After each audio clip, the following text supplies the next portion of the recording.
Once upon a time, in a world of floating islands and sparkling skies, there lived three powerful princesses, each from a different magical kingdom. Princess Elira, the eldest, ruled the kingdom of fire.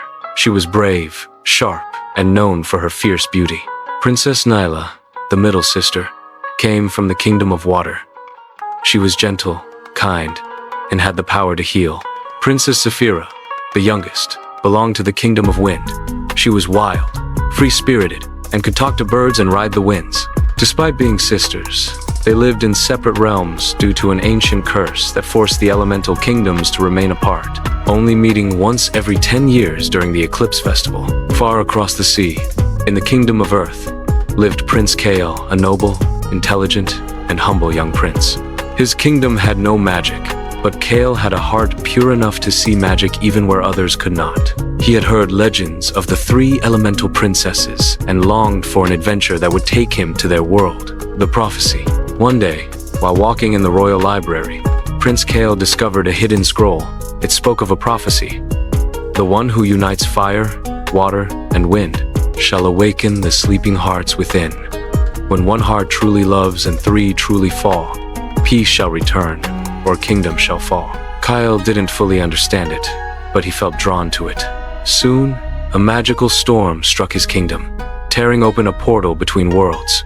Kael, seeking to protect his people and discover the meaning behind the storm, leapt into the unknown. Kael's first stop was the kingdom of wind, where he met Saphira. She saved him from falling off a floating cliff and was instantly charmed by his courage. Saphira showed him her world of flying cities and sky beasts. They laughed, flew, and bonded like old friends. Saphira quickly developed feelings for Kael.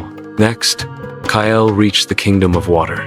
There, Princess Nyla healed his wounds after a sea monster attacked him. She was soft-spoken and kind, and Kael admired her wisdom. They explored underwater caves and ancient ruins together. Nyla quietly fell in love with his gentle soul. Finally, Kael was pulled into the volcanic lands of the Kingdom of Fire, where Elira challenged him in a trial by fire. Kael survived the harsh trials, earning Elira's respect and admiration. She was impressed by his strength and honesty. Though she never believed in love before, Elira slowly began to feel it for the first time. Kael soon discovered that the kingdoms were cursed to remain divided because their ancestors once fought over love and power. Only a prince who could love without selfishness and be loved equally by all three princesses could break the curse.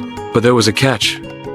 Only one princess would remain with him forever, and the other two would have to return to their realms, losing their memories of him. The curse made the princesses start turning against each other.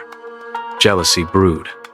The sisters, once close, now saw one another as rivals. Kael was heartbroken. He loved them all in different ways. He never wanted to hurt any of them. One day, an evil sorcerer named Malgorn, who created the curse centuries ago, returned. He fed off jealousy and pain.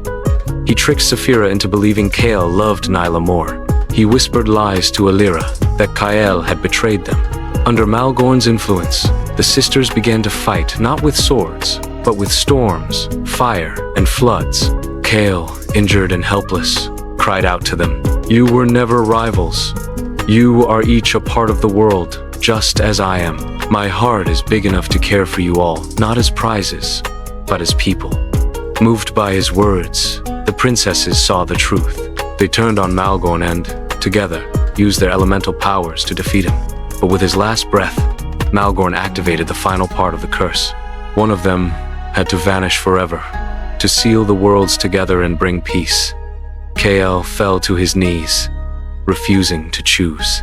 But then, Saphira stepped forward with tears in her eyes. "I have always lived freely. Let me disappear with the winds I love."